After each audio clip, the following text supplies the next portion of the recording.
Pertanyaan sekarang, Anda punya metode apa gitu loh untuk verifikasi itu di saat kita sudah menyediakan sumber yang begitu berlimpah terkait verifikasi riwayat ini. Jelas ya? Jelas ya? Soal riwayat lisan jelas ya? Oke.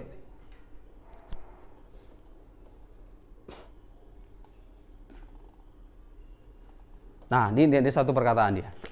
Ketika suatu peristiwa dilukiskan dengan kata-kata, dengan lisan maksudnya, maka dengan sendirinya terjadi banyak distorsi, reduksi dan distorsi.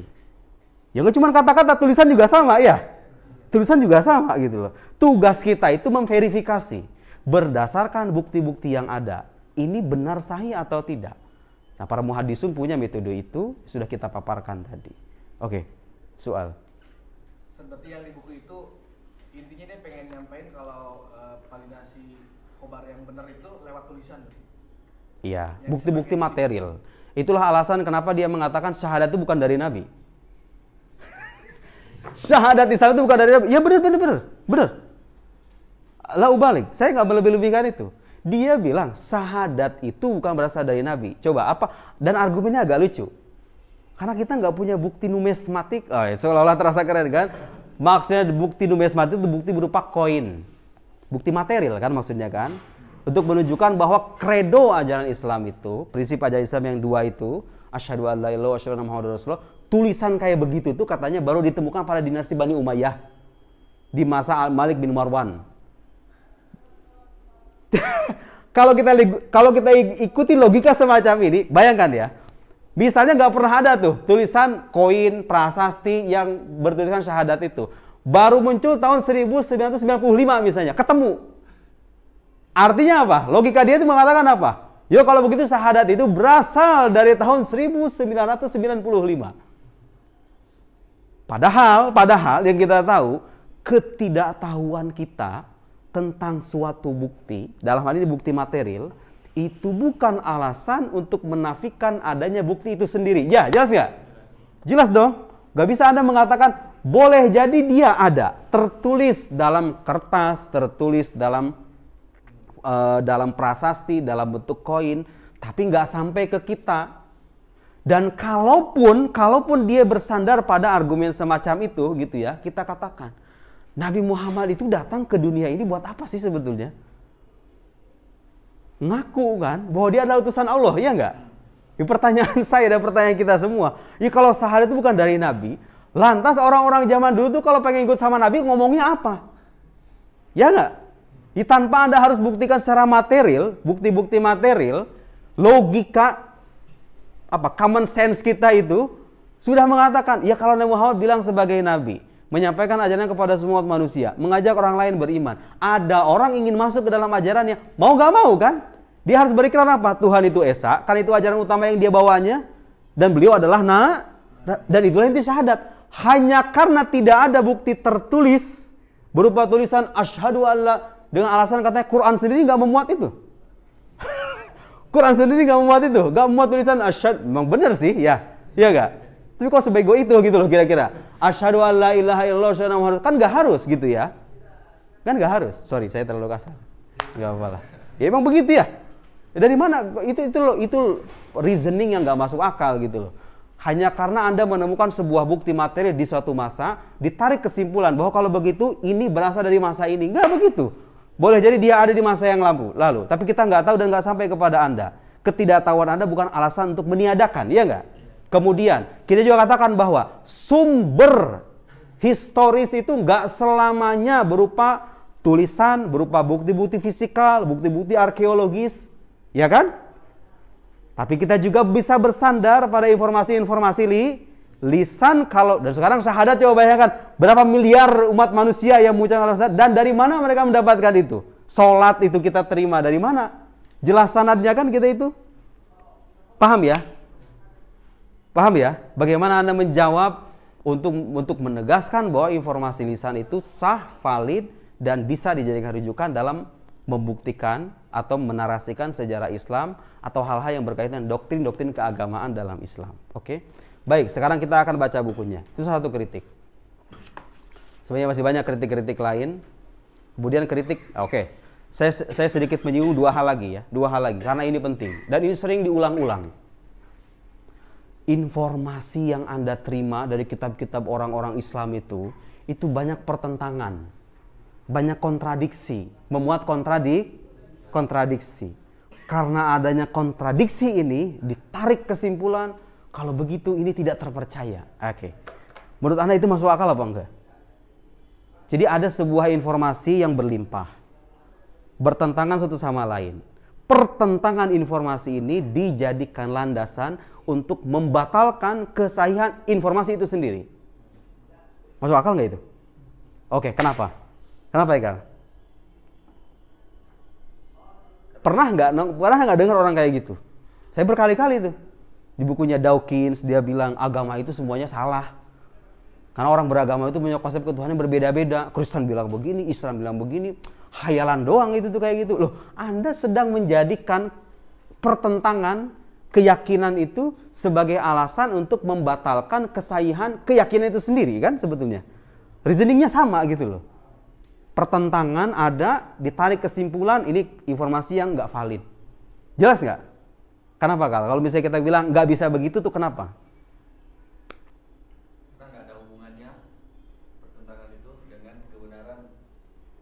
Oke, lanjutannya untuk mengatakan informasi ini benar atau salah, itu ada faktor lain kan? Ada faktor lain. Menyangkut apa? Menyangkut kesesuaian informasi ini dengan fakta, ya nggak? Kalau nggak sesuai dengan fakta, ya berarti. Ketika ada informasi sejarah, jadi kita nggak menolak ya. Bahwa di kitab kita itu suka ada informasi-informasi yang kadang kontradiktif. Dan yang perlu kita tahu untuk mengatakan informasi kontradiktif apa enggak, itu para logikawan melakukan 8 syarat, iya nggak? Kesatuan dalam 8 hal. Masih ingat ya itu dalam logika itu? Nggak bisa Anda mengatakan ini informasi bertentangan. Nabi Muhammad itu katanya dadanya dibelah sebelum Isra Mi'raj sampai waktu kecil. Iya kan? Itu katanya itu bertentangan, itu kontradiktif. Itu mana yang benar? Itu bukan kontradiktif. Karena menyangkut 2 waktu yang berbeda. Ya. Kalau saya mengatakan Fahmi ada, Fahmi tidak ada, kemarin dan sekarang, kontradiktif apa enggak itu? Enggak. Kontradiksi itu hanya bisa terwujud dengan 8 kesatuan. Al-wahadat tsamaniyah. Ittihad fil maudhu' wal mahmul, zaman wal makan, al-qaw wal fi'al, al-idhafah, al-juz' wal kull. Apa lagi satu lagi? Asy-syart. 8. Kemudian ikhtilaf, kalau qadhiyah mahsura yang diserahkan kuantor semua sebagian fil apa itu? Fil jihad kalau misalnya qadhiyah muwajjahah. Kalau misalnya ini positif, ini harus negatif. Berbeda dalam soal apa itu? Dalam soal kualitasnya. Ya kan? Kalau proposisi itu proposisi yang bersertakan kuantor, kul wa juz', itu harus apa? Berbeda dalam kamiyah, ya kan? Dalam kamnya. Kalau keseluruhan kontradiksinya sebagian. Ya kan? Ya enggak? Jadi harusnya kita itu adil begitu. Jadi kalau ketika Anda mengatakan ini kontradiktif dengan ini, dilihat dulu. Jangan-jangan itu menyangkut peristiwa yang berbeda. Ya. Tapi anggaplah itu terjadi. Fakta bahwa adanya kontradiksi bukanlah alasan yang sahih untuk menafikan reliabilitas atau kelayakan atau kesahihan informasi itu sendiri.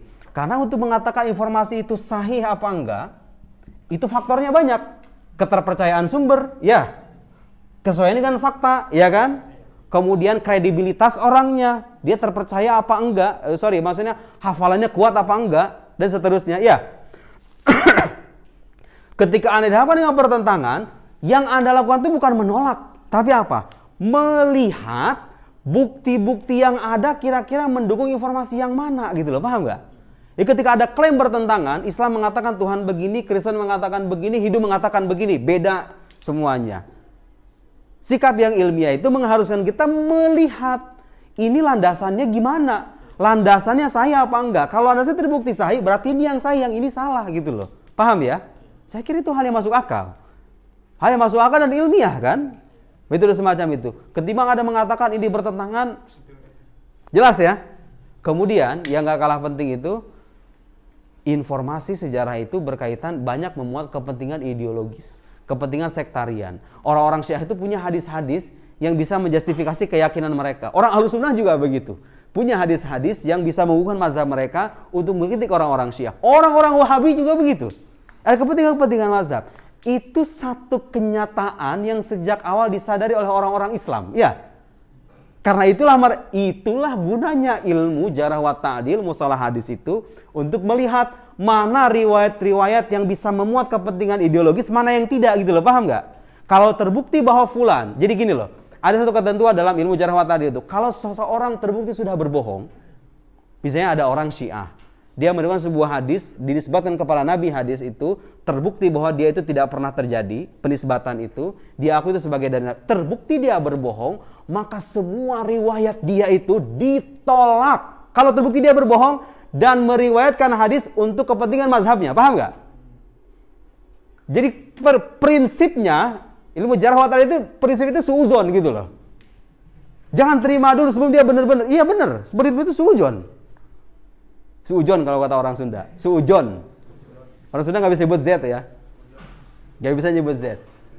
Ya, prinsip itu buruk sangka. Itu bentuk kehati-hatian orang Islam sebelum beragama atau menisbahkan sesuatu kepada Nabi, apalagi Tuhannya, gitu ya.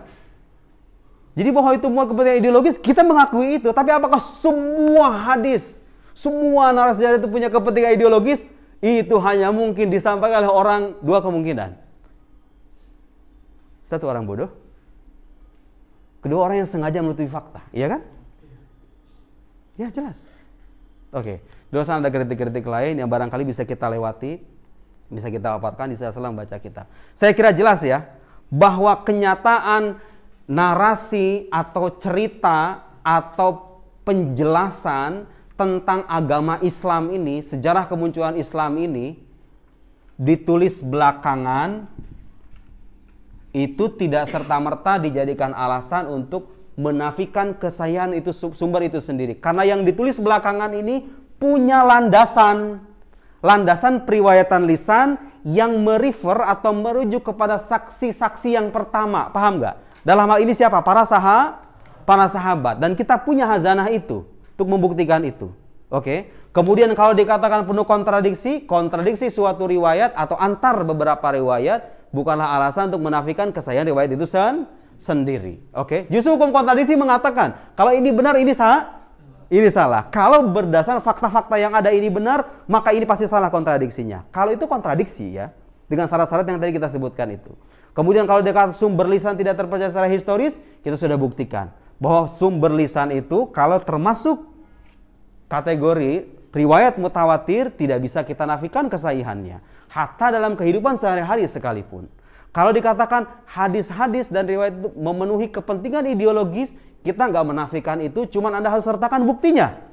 Apa bukti yang Anda miliki bahwa riwayat ini punya kepentingan ideologis? Buktinya apa? Kita nggak menolak itu, justru sejak awal para ulama muslim mencoba memverifikasi mana riwayat yang memuat kepentingan ideologis, mana yang benar-benar sahih berdasarkan keterpercayaan perawinya, ketersambungan sanadnya, tidak ada cacat dalam matanya dan syarat-syarat selainnya. Jelas ya? Jelas. Walhasil sampai pada titik ini kita nggak mendapatkan kritik lain yang bisa menolak kesahihan metode bahwa kalau ada riwayat diverifikasi kesahihan riwayatnya. Nggak ada apa coba yang mau kita tolak dari kenyataan yang begitu terang benderang itu. Oke, jelas ya? Jelas. Sekarang kita akan baca kitab ini ya sebagai lanjutan dari penjelasan yang lalu.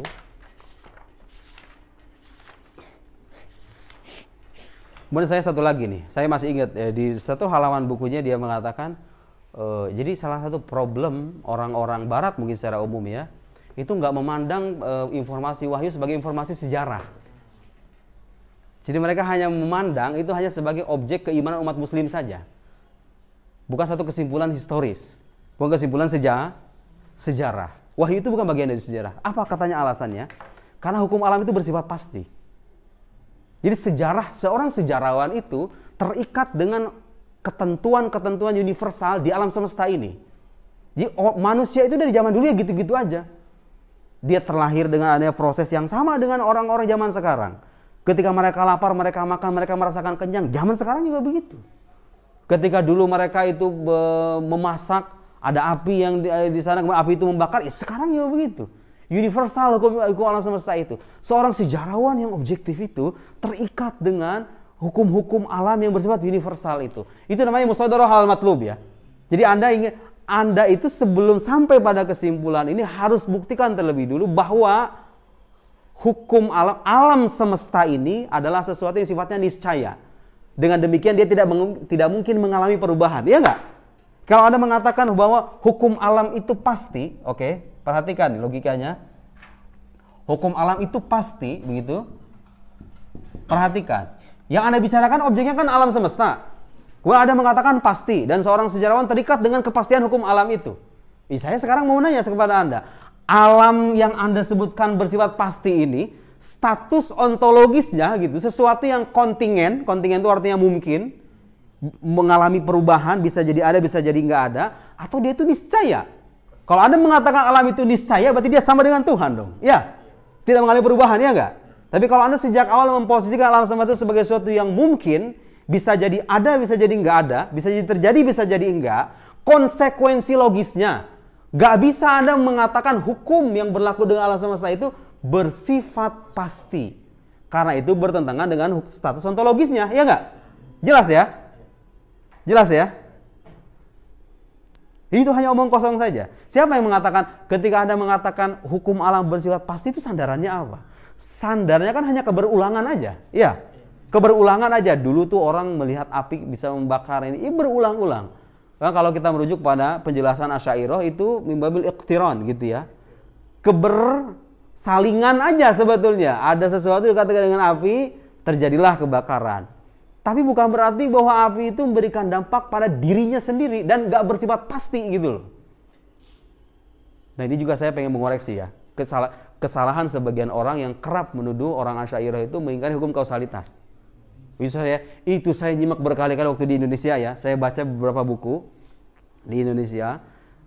Bahkan ada yang secara lebih dramatis menggambarkan kita ini orang Islam ini terbelakang gara-gara mindset orang-orang Asy'ariyah itu yang mengatakan bahwa semuanya Tuhan yang mengendalikan. Nggak ada itu namanya hukum kausalitas. Sesuatu akibat. Dikit-dikit kalau misalnya ada sungai menyebabkan banjir, ya itu gara-gara Tuhan. Dikit-dikit semuanya Tuhan katanya, nggak ada hukum sebab akibat. Mereka melupakan beberapa hal. Satu, kenyataan kita meyakini bahwa Allah mengendalikan segala sesuatu itu nggak menafikan penjelasan ilmiah secara lahiriah bahwa A adalah sebab bagi B. Nggak menafikan itu. Saya mengatakan secara lahiriah bahwa sekarang kalau misalnya saya mukul meja, tangan saya merasakan sakit, sebabnya adalah memukul meja. Ya, secara lahiriah, jadi itu dua dimensi yang berbeda. Sekarang kita bicara dari aspek lahiriah. Adapun klaim bahwa ini terjadi atas kehendak Allah Subhanahu wa taala itu menyangkut klaim metafisis yang berkaitan dengan hal gaib yang kita imani berdasarkan penalaran rasional juga gitu kan. Karena nggak mungkin ada namanya mu'athirin ala atharin wahid, ijtima mu'athirin ala atharin wahid. Itu penjelasan tawil gitu ya, penjelasan panjang di buku akidah. Dua hal yang berbeda. Ayo orang Asy'ariyah yang sungguh-sungguh Asy'ari itu gak mungkin mengingkari bahwa kalau ada negara masyarakatnya disiplin, masyarakatnya rajin membaca, rajin membuka wawasan, kemudian interaksinya terjaga, saling menghormati sama lain, itu bisa memberikan kemajuan, menjadi sebab bagi kemajuan. Kita mengingkari itu? Secara lahiriah kita katakan itu sebab. Tapi yang diingkari oleh Asy'ariyah itu apa coba? Kepastian, perhatikan ini ya. Karena sebagian orang gak bisa membedakan ini. Kepastian antara apa yang diduga sebagai sebab dan apa yang diduga sebagai akibat. Bukan kepastian antara sebab dan akibat itu sendiri. Antum paham gak maksud saya? Sekarang ada api dan panas. Perhatikan ya, ada api dan kebakaran. Kita katakan ini sebab. Sebab api melahirkan kebakaran. Kebakaran menjadi akibat, api menjadi sebab. Yang diingkari oleh kaum Asy'ariyah itu bukan prinsip bahwa di mana ada akibat pasti ada sebab. Gak mungkin orang, Imam Ghazali sering dikatakan begitu tuh, mengingkari hukum sebab akibat. Gak mungkin orang secerdas Imam Ghazali terjatuh dalam kebodohan semacam itu, iya gak? Ya hatta orang awam sekalipun gak mungkin mengingkari prinsip itu. Yang diingkari itu apa jadinya? Yang diingkari oleh Imam Ghazali dan jumhur Asy'ariyah itu kepastian secara rasional bahwa apa yang Anda duga sebagai sebab itu pasti melahirkan apa yang Anda duga sebagai akibat. Dalam hal ini apa? Api dan kebakaran, makan dan rasa kenyang, pisau dengan memotong. Itu kan diduga sebagai sebab dan akibat. Individunya gitu loh, paham nggak? Kepastian hubungan antara apa yang diduga sebagai sebab dan akibat ini. Bukan kepastian hukum yang menyatakan bahwa likulli ma'lul la budda lahu min illa, likulli musabbab la budda lahu min sabab. Mereka nggak mengingkari itu. Hatta kalaupun Anda buka di kitab, bahkan Imam Juwaini ya, Imam min Aimatil Asy'ariyah, dalam bukunya itu secara jelas. Kalau kita bicara tentang Qudratul Abad, ini sudah pembahasan panjang tapi saya ringkas sedikit. Kemampuan hamba itu, bahkan Syekh Ahmad Thayyib, Syekhul Asy'ariyah fi hadzal zaman, beliau yamil ila hadzal ra'i, bahwa kuasa hamba itu, kalau Asy'ariyah kan jumhur mengatakan la ta'thir qudratil abd itlaqan, enggak ada dampak sama sekali. Kalau sekarang saya memukul, di pukulan ini terlahir bukan sama sekali dari kemampuan tangan saya. Allah yang menggerak, Allah menyandingkan kejadian ini dengan kejadian ini, lahirlah akibat itu. Paham nggak? Pandangan Asy'ariyah pada umum. Tapi ada pandangan Asy'ariyah yang mengatakan enggak, itu memberikan sebab, memberikan ta'thir, tapi la ala sabilil istiqlal. Dia memberikan dampak tapi tidak mandiri. Dia memberikan dampak karena ada keterkaitan juga dengan kuasa Allah yang menghendaki dia memberikan dampak. Paham nggak? Jadi Asy'ariyah, sebagian kalangan Asy'ariyah itu ada yang mengatakan, oke, manusia itu ketika berbuat, misalnya ada orang mukul nih, berbuat zalim dong, iya kan? Dia diminta pertanggungjawaban kan di akhirat nanti. Dia dengan kemampuannya itu memberikan dampak, tapi pemberian dampaknya tidak secara mandiri gitu loh. Itu tetap melibatkan kuasa Allah Subhanahu wa taala yang menghendaki terjadinya perbuatan itu dan pemberian dampak itu. Jelas ya? Bahkan Imam Al-Baghdadi, Abdul Qahir Al-Baghdadi yang punya Usuluddin itu, dia memberikan permisalan kayak begini. Qala ashabuna itu Asy'ariyah, sebagian kalangan Asy'ariyah. Dia berikan contoh begini. Ada dua orang mengangkat batu yang sedemikian besar. Yang satu itu kuat, yang satu itu kecil dan lemah. Tapi sama-sama ngangkat. Ngangkat. Pertanyaannya sekarang, keikutsertaan yang kuat ini. Kan ada dua orang nih, batu sedemikian besar. Ini orang yang gagah perkasa dan kokoh, kuat. Sementara yang satunya itu lemah, tapi sama-sama ngangkat. Kenyataan bahwa yang besar dan kokoh ini ngangkat batu, apakah dengan serta-merta menafikan keikutsertaan yang kecil dalam mengangkat juga? Gak menafikan kan? Ya gak? Gak menafi? Kira-kira permisalannya begitu. Kuasa Allah itu mengendalikan segala sesuatu. Tapi itu gak menafikan peranan, kemampuan manusia dalam melahirkan perbuatannya. Yang lemah itu, ya betul kuasa manusia itu lemah. Tapi bukankah dia ikut serta? Meskipun ada kritik di sana, ya zaminu wujud mu'atsarin ala atsarin wahid, ya kan? Tapi poin saya adalah kalau dikatakan Asy'ariyah mengingkari hukum kausalitas, itu tidak pernah terjadi. Dan memang sains modern yang saya tahu, itu sampai pada kesimpulan bahwa hubungan antara apa yang kita duga sebagai sebab akibat itu memang nggak bersifat pasti. Jadi akal kita juga sering nggak memastikan kan kalau ada api pasti ada kebakaran, ya nggak? Maksudnya kalau ada api didekatkan dengan barang yang kering tanpa ada mawani, kemudian dia membakar. Akal kita memungkinkan nggak itu terpisah? Memungkinkan. Itu yang diingkari oleh Asy'ariyah itu kepastian, talazum akli. Kepastian secara rasional bahwa di mana ada ini pasti ada ini. Tapi mereka nggak menafikan bahwa di mana ada sebab pasti ada akibat, di mana ada akibat pasti ada sebabnya. Kalau keduanya saling berkait dan berkelindan gitu kira-kira ya. Saya kira itu pembahasan lain, membahas tawil, tapi min ajl tashihil mafahim. Itu ya. Jika dikatakan Asy'ariyah menjauh keterbelakangan, pikiran Anda yang keterbelakangan itu, yang tidak cermat dalam baca mazhab orang lain, ya kan? Itulah yang sering menjadi sebab keterbelakangan, kan? Menggambarkan satu pandangan tidak secara jujur atau tidak sebagaimana adanya, kemudian dicari-carilah alasan ini nih yang menyebabkan ini. Dan seterusnya ya. Oke. Baik, silakan baca. Kal, sini maju Kal. Ini Kal.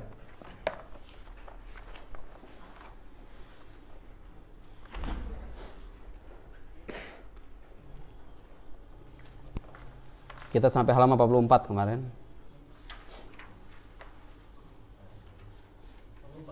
44, enggak 46. Jelas ya kaidah yang menyebutkan itu. Dan nanti kita akan baca bagaimana metode orang barat ketika dihadapkan dengan ketentuan-ketentuan yang sudah kita paparkan itu. Soal verifikasi riwayat, soal pembuktian klaim kebenaran agama dan seterusnya.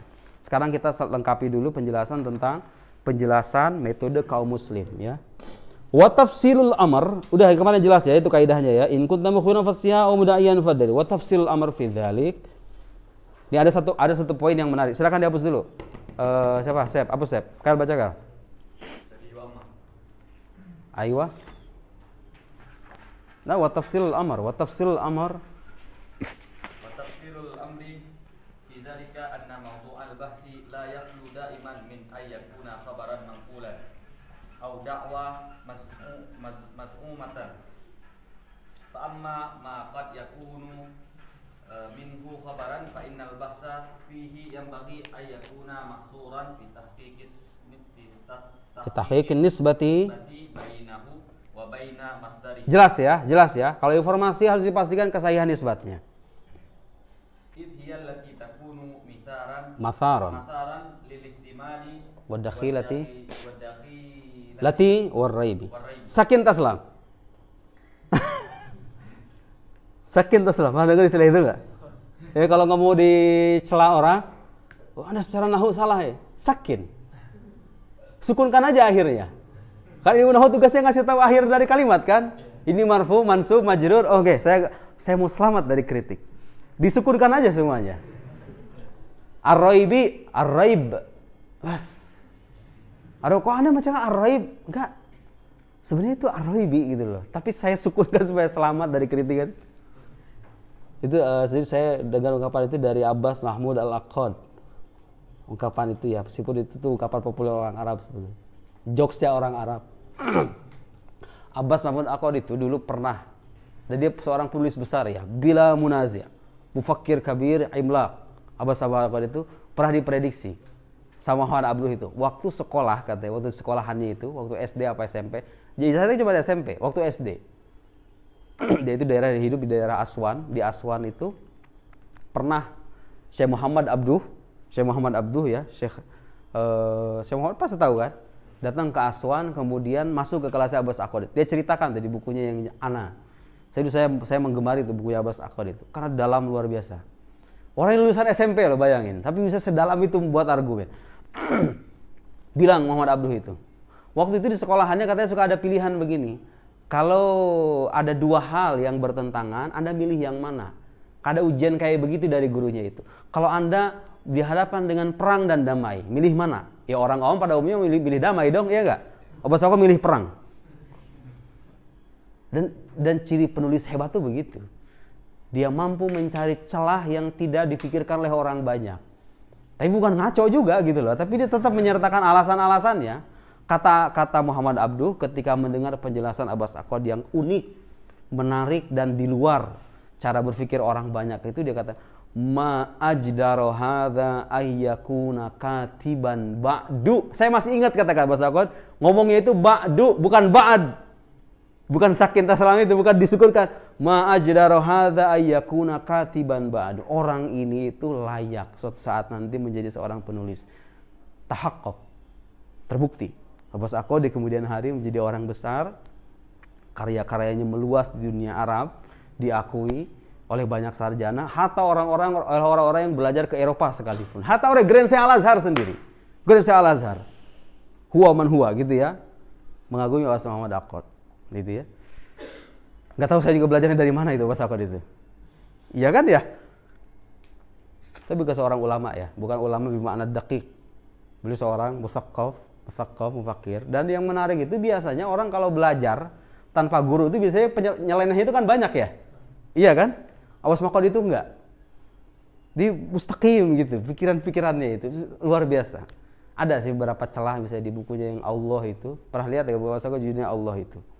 Itu sebagian dikritik oleh sebagian kalangan karena dia mengikuti pandangan kaum evolusionis yang mengatakan keyakinan itu berkembang. Dari tadinya politeis, kemudian sampai kepada tauhid. Tauhid itu sebagai puncak, bukan sebagai keyakinan primordial manusia yang datang sejak awal gitu loh.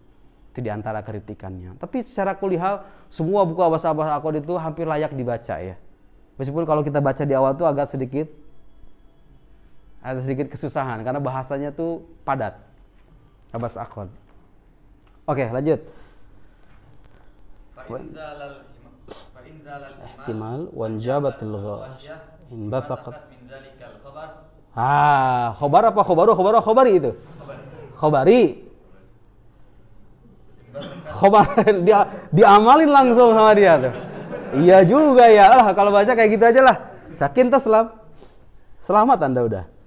Basaqat min zalikal khabar haqiqatan. Haqiqatun. Haqiqatun ilmiyatun Muayyanatun. Nah, gitu dah. Bisyart ayakuna. Bisyart apa itu? Bisyarti ayakuna dalalah qat'iyyah. Wa amma ma yakun minhu iddia. Wa amma ma yakunu minhu iddia fa innal bahsa fihi yanbaghi ay yattajiha ila al-adillatil ilmiyati al-munsajimah ma'ahu wallati min sya'niha an takshifa an madasidqi hadzal iddia. Jelas. Kalau berkaitan dengan argumen-argumen ilmiah, maka yang kita perhatikan adalah ketepatan argumen itu sendiri gitu ya. Yang sesuai. Jadi kalau ada klaim ilmiah nih, kalau ada klaim ilmiah dilihat ketepatan premisnya. Yang sesuai dengan klaim itu. Oke, sekarang saya akan masuk ke satu poin dan ini nggak kalah penting ya. Orang beragama sering terjatuh dalam kekeliruan ini. Orang yang tidak beragama juga kadang terjatuh dalam kesalahan ini. Satu baris yang akan kita baca. Ini lihat ini, perhatikan. Walikulli nau'in minad da'awa nau'un minal adillatil ilmiyati yunasibuha la yastabdil bihi ghayruhu atau la yustabdal bihi ghayruhu fad-da'awa al-muta'alliqa bi tabail asyal maddiyah wa jawhariha la tanhad bi ghairil barahinil ilmiyyah tajribiyah al-mahsusah. Wad-da'awa al-muta'alliqa bil mujaradat kal arqam wa nafsi wal mantiq la yuqbal ma'aha illa barahinuha al-qanuniyyah musallama.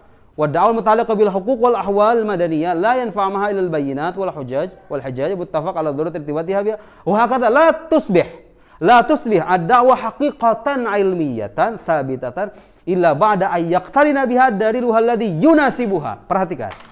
Orang beragama, sebagian orang beragama kadang salah melakukan pembuktian kebenaran agamanya. Orang yang beragama juga kadang mengkritik. Orang yang non beragama juga kadang mengkritik dengan cara yang salah. Perhatikan ya, kata beliau apa? Argumen atau klaim ilmiah, kita sebut klaim ilmiah ya. Klaim ilmiah itu bisa kita pastikan kebenarannya kalau dia bersandar pada dalil atau dibuktikan dengan dalil yang sesuai dengan objek yang ingin dibuktikannya itu. Paham nggak? Kita sekarang perhatikan misalnya ada klaim Tuhan ada. Dan kita ingin menguji apakah ini klaim ilmiah atau tidak.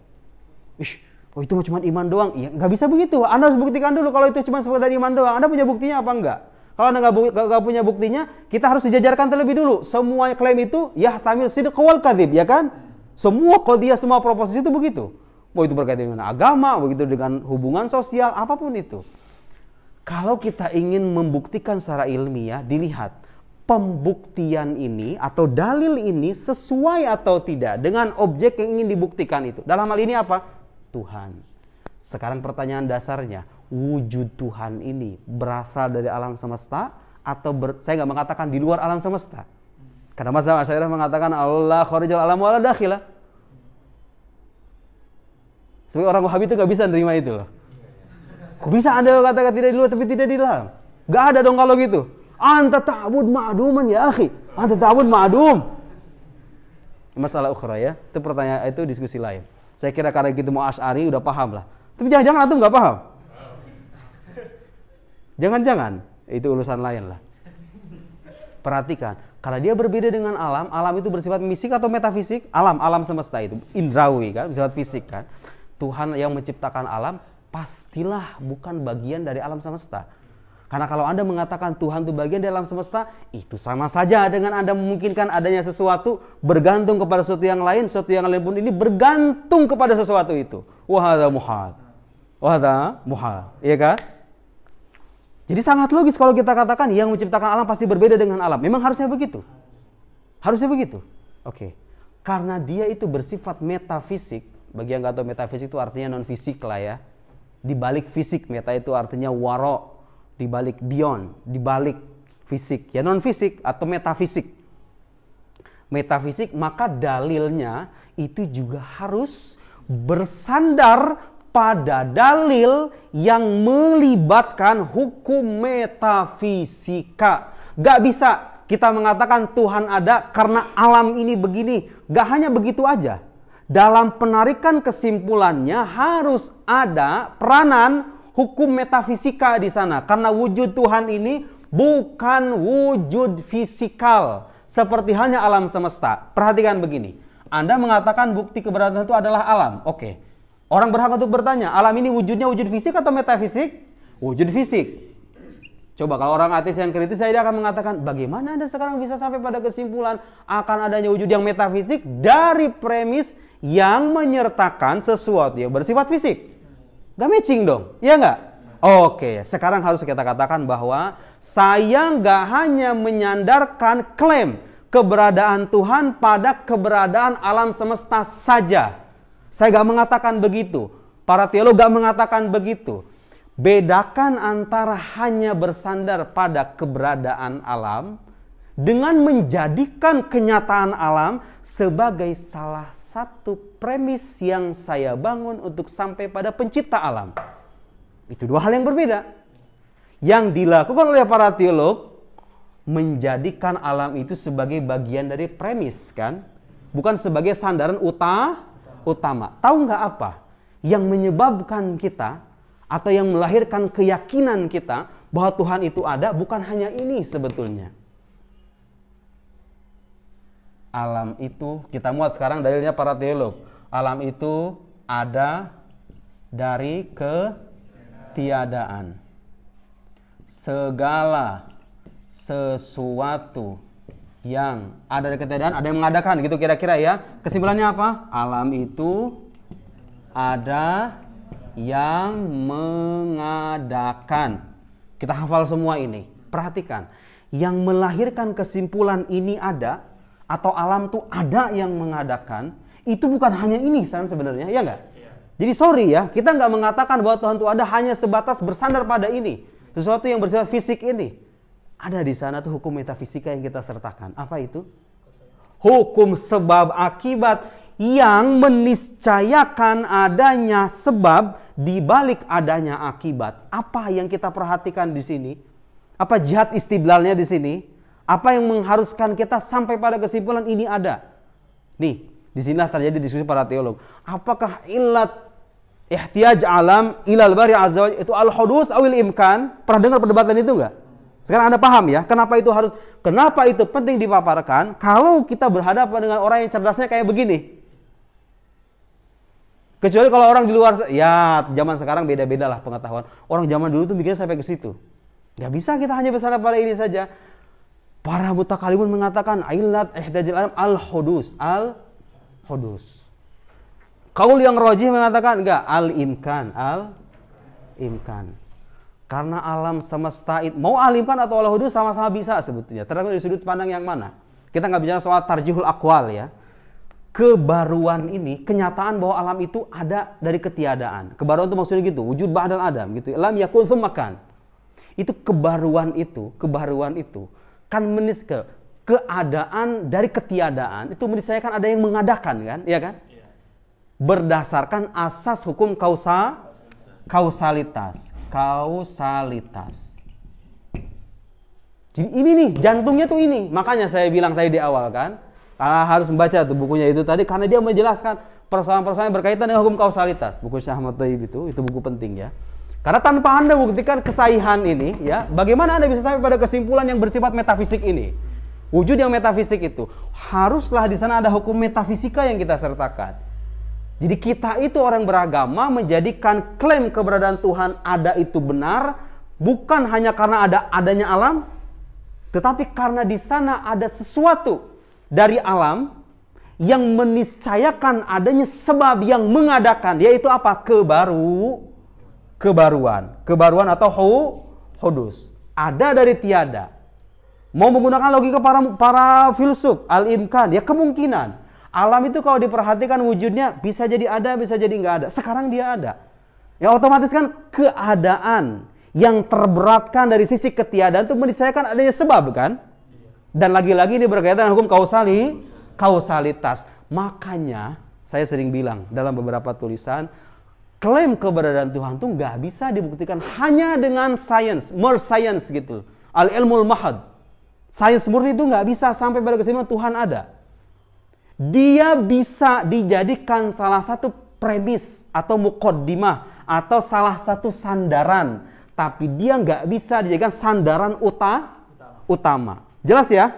Kenapa? Karena status ontologis antara ini dengan ini tuh beda gitu loh. Sementara dalil itu bisa dikatakan ilmiah kalau dia sesuai dengan objeknya. Paham nggak? Jelas nggak paham di sini ya? Coba orang beragama suka ada yang bilang begitu. Perhatikan itu, ya kita mengakui itu. Bahwa tanda-tanda kekuasaan Allah itu terpancar di alam semesta. Sains modern itu membuktikan kebutuhan alam semesta ini kepada pencipta. Tapi dalam proses reasoningnya, Anda nggak bisa hanya bersandar pada ini saja. Disinilah pentingnya pembelajaran filsafat. Karena filsafat ini menjelaskan penjelasan yang rasional bahwa ini bisa sampai pada kesini dengan alasan begini. Dan yang perlu Anda tahu ya, debat soal ini tuh ya, soal kausalitas bisa berlembar-lembar. Apakah ini disebut sebab akibat itu sesuatu yang objektif pada dirinya sendiri, atau jangan-jangan itu hanya konsep-konsep yang bersifat fiktif, umur itibariyah gitu loh. Sebagaimana Anda, di kosatul gitu ya. Contoh kekeliruan lain. Kata beliau tadi apa? La tusbih ad-da'wa haqiqah ilmiah tsabita ila bada ayaqtan biha dalil alladhi yunasibuha. Dalam soal hal gaib, saya sudah pernah menyinggung ini dalam persoalan lain, dalam pertemuan lain. Kalau sekarang ada informasi yang mengatakan malaikat itu ada. Malaikat itu ada. Gak bisa Anda kemudian bersandar untuk membuktikan kebenaran kesimpulan ini atau mengklaim ini sebagai kesimpulan ilmiah kalau dalil yang Anda sertakan itu berupa dalil rasional misalnya. Dalil rasional. Kenapa? Karena rasio kita itu memungkinkan sebetulnya. Malaikat itu bisa jadi nggak ada, iya nggak? Bener nggak? Hari akhirat misalnya, hari akhirat. Akal kita memungkinkan nggak adanya ketiadaan hari akhirat itu? Memungkinkan. Keberadaannya memungkinkan juga. Lalu kenapa sekarang kita mengklaim bahwa ini pasti ada, malaikat pasti ada, hari akhirat ada, surga neraka itu pasti ada?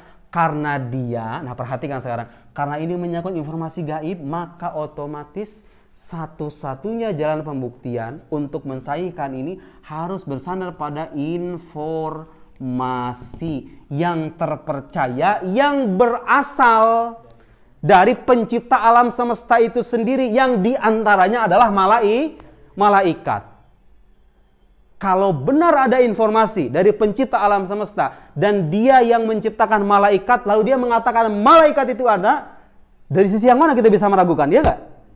Jelas ya? Jelas. Kalaupun Anda menyertakan, misalnya ya, hari akhirat itu biasanya ada, suka ada itu orang-orang yang termasuk saya secara pribadi.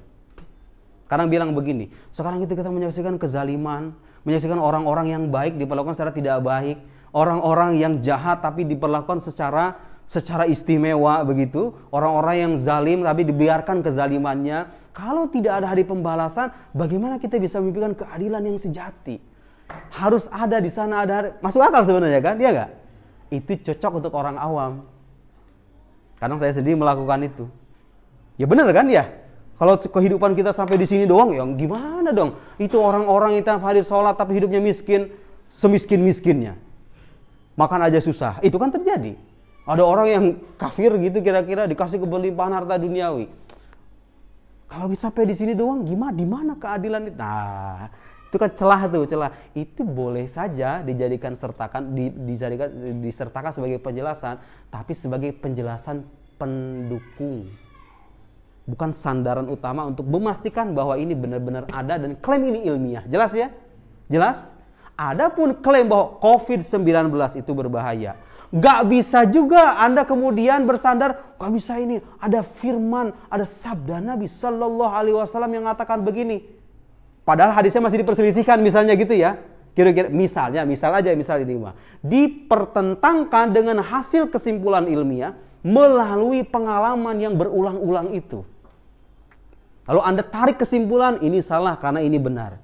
Padahal hadis itu kadang sekalipun dia berasal dari Nabi, nisbatnya benar, gitu kan? Dalalahnya kan boleh jadi berbeda, ya enggak? Dalilnya masih zonni. Kalau klaimnya berkaitan dengan hal yang bersifat indrawi, maka jalan pembuktiannya ada dalil-dalil empiris juga. Paham gak? Jadi, nah sekarang orang-orang yang tidak beriman kadang terletak kesalahannya di mana? Mereka kadang menafikan keberadaan Tuhan ini dengan dalil-dalil atau argumen yang merujuk pada pengetahuan modern. Teori evolusi misalnya, atau kemajuan saintifik yang sedemikian gemilang dan dahsyat itu ditarik sebagai alasan untuk menyimpulkan bahwa Tuhan itu udah nggak ada, udah nggak perlu lagi. Karena kita sudah bisa menyebutkan kemajuan yang sedemikian dahsyat, menjawab semua pertanyaan manusia, sebagian besar pertanyaan mereka tidak butuh lagi dengan agama. Itu masuk akal apa enggak? Itu dalil yang ilmiah atau bukan? Kalau dikatakan tidak ilmiah, kenapa? Karena dalil itu tidak sesuai dengan objek yang ingin dibuktikannya, ya enggak? Dalil empiris itu, teori evolusi itu hanya membuktikan bahwa manusia itu berkembang pembentukan biologisnya, gitu kan? Tapi dari mana Anda bisa sampai pada kesimpulan dengan teori ini bahwa Tuhan itu nggak ada? Padahal Tuhan itu bersifat metafisik, sementara dalil yang Anda kemukakan itu berkaitan dengan alam fisik. Di sana Anda harus menyertakan hukum metafisika yang dijadikan sandaran untuk menafikan keberadaan Tuhan itu. Pertanyaan ada atau nggak ada? Nggak ada. Sampai sekarang tuh nggak ada. Orang ateis itu nggak bisa menyertakan itu. Nggak ada hubungan kan? Nggak ada hubungan antara kemajuan sains dengan keberadaan Tuhan gitu loh, paham nggak? Tidak ada hubungan sama sekali. Sains maju ya maju gitu loh. Tuhan ada atau nggak ada, Anda nggak bisa membuktikan keberadaan ataupun ketiadaannya hanya bersandar pada alam semesta atau hukum-hukum alam atau kemajuan di alam semesta itu. Karena itu nggak sesuai dengan objek yang ingin dibuktikannya. Jelas ya? Jelas ya? Sekarang yang tidak kalah penting, ketika Anda dihadapkan dengan objek kajian yang semacam ini, klaim semacam ini metafisik, ini kemudian bersifat fisikal, alam itu begini, alam itu begitu dan seterusnya. Ada teori-teori dimunculkan di sana, ada klaim-klaim yang lain juga. Bagaimana proses pembuktian kebenarannya? Iya, dengan dalil betul. Tapi bagaimana kita bisa mengatakan? Kan kita mengatakan bahwa al-qadiyah shadiqah idza kanat mutabiqah lil waqi', ya kan? Proposisi ini benar, proposisi ini benar, teori-teori alam semesta itu benar kalau dia sesuai dengan fakta, dengan kenyataan kata kuncinya. Manakala Anda bicara kenyataan dan objek yang Anda sebutkan itu berkaitan dengan wujud yang metafisik, otomatis berarti dengan begitu di sana ada kenyataan yang bersifat metafisik. Karena kalau Anda mengatakan enggak, kenyataan yang bersifat fisik saja, lalu bagaimana Anda membenarkan pernyataan ini? Yang sudah terbukti melalui proses reasoning yang tadi itu bahwa ini itu benar-benar ada dan ini benar-benar meyakinkan. Iya kan? Lalu kalau kenyataan yang bersifat fisik, lantas di mana ini? Bukan di mana sih sebetulnya tuh. Bukan di mana.